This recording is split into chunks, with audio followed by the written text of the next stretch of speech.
Clouds TV. Rwanda is watching.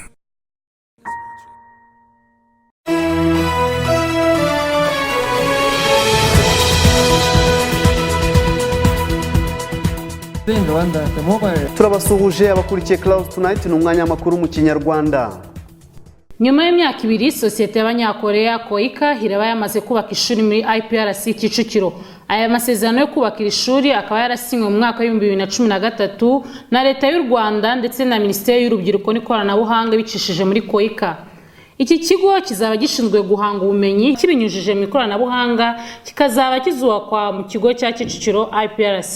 Uyu mushinga ukaba ugabanyijemo ibice bitatu. Igice cya mbere akaba ari ukubaka ikigo ubwacyo no kugishyiramo ibikoresho bikenewe.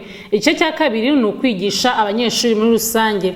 Igice cya gatatu ni uguhuza abari muri icyo kigo n'ubucuruzi. Iki kigo kandi kizajya gifasha nk'ibigo bigitangira kikabafasha kubona ibikoresho by'ibanze nkuko twabitangarijwe na Viateur Kabirigi ushinzwe guhuza ibikorwa by'imishinga muri RDB. Aha kandi muri aya mahugurwa bari kurebera hamwe abazajya biga muri iryo shuri ibyo bazabujuje. Biteganyijwe ko kizatangira kubakwa mu ntangiriro z'uku kwa mbere 2016. Iri shuri rikazaba rizibanda ku bintu bikenewe ku isoko ry'umurimo.